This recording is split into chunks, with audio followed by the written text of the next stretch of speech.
Hey folks, AJ the CEO here, and this is going to be a kind of a different type of video. A lot of times I'm sitting talking with other ministries and they're having some issues with trying to just move forward and change, or they're kind of stuck in the same type of things that they're doing. And I wanted to share with you something from my employment days of something that I like to put in place in ministries to try and help guide them to find answers to those tough questions that they might have some issues trying to solve. So let's go.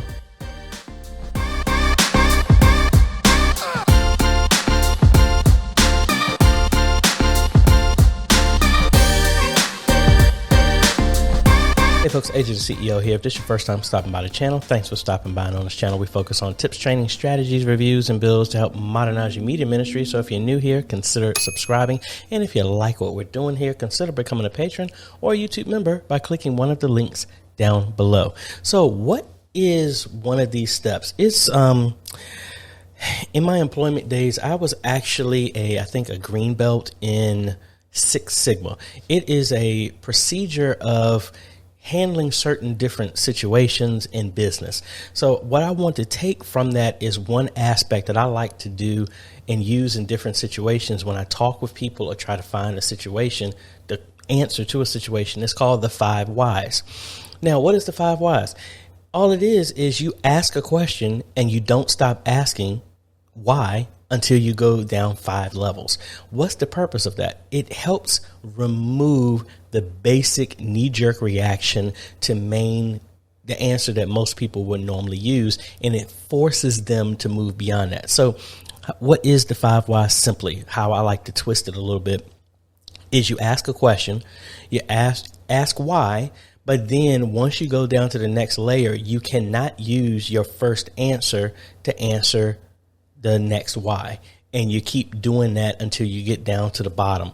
A lot of times it forces you to think outside the box and really look at the question behind the question. So one of the main things that I like to, and I'm going to be talking about this in another topic. So one of the main questions is, why does it seem like a lot of young adults and kids are not coming to church? One of the knee-jerk reactions that I feel is, oh, because they're lazy, or they're falling away from the church, they're falling away from ministry, they're falling away from God, blah, blah, blah, something like that. Okay, let's entertain that. If that's true, why? And it forces you to think outside of that typical question. So the first normal answer is, oh, because parents aren't bringing their kids to church. That's why young adults aren't there. Okay, why? Why aren't they bringing them to church? Oh, because they don't think church is important. Okay. Why? Why don't they think church is important? Because they're not reading the Bible the way they should. Why are they not reading the Bible? Because no one has taught them how to do it. Why? Why has no one taught them? Because they don't come to Bible study and Sunday school. Why don't they come to Bible study and Sunday school? Because it is not the type of teaching that they like. So why are people not? This is just an example. Why aren't young adults or parents bringing their kids to church or ministry or whatever? Let's look all the way down. Because it's not being taught to them in a manner that's relevant to them. You see, it's forcing you to get out of the quick and easy answer of just blame. Blame is really not the solution. It's always a question behind it. So I sit and ask you and give you a suggestion to try this with other things like, oh, why is our ministry not live streaming? Because we don't think live streaming is important. Why? Because everybody should come to church. Why? Because that's how we were taught. Why? Because that's all our parents knew. Why? Because that's all they were allowed to do. Why? Because the state of affairs at the time, this is the only thing was that. Now you can look back at those questions and be like, is this a tradition Or is it just something that we have been regurgitating and repeating over and over again? So again, I entertain and challenge y'all to any of those tough situations. Ask the 5 whys. Ask 5 times why you're actually even doing anything, but don't use the previous answer at every level that you move down. Now, I'm going to give you a tip. Sometimes you might find the answer before you go down all 5 levels.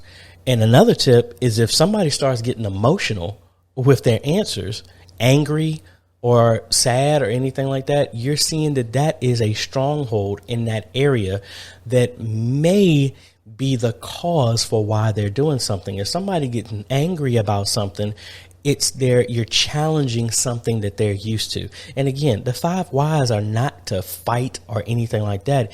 It's to really get to the answer. Because at this point in time, do you still want to just have your feelings and your back patted, or do you really want to get a situation solved? So that's whether that's about buying new tech, whether that is trying to get more young people into your ministry. Do you just want to be comfortable, or do you want to get a solution?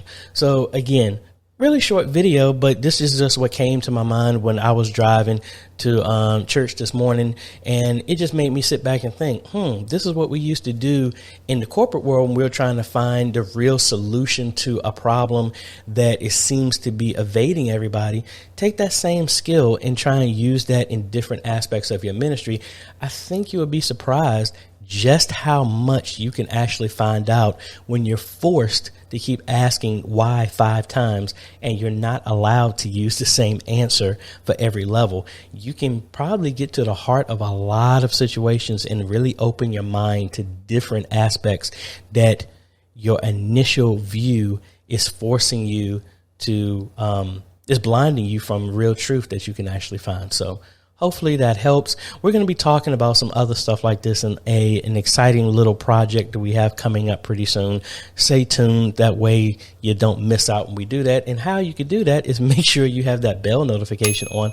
That way you'll get notified when we come out with other videos. So again, really short video. It is not world changing, but hopefully just give you a different type of spin on how you can attack some different questions that you might have that y'all may not have been able to find answers to. Again, the 5 whys. Keep asking why every 5 times, and you're not allowed to use the answer from the previous level. Hopefully it can get you to the real question behind the question of why things are happening that way they are. So if you like this type of content, I appreciate a like, consider subscribing, and hit that bell. That way you get notified when we come out with other videos to help modernize your media ministry.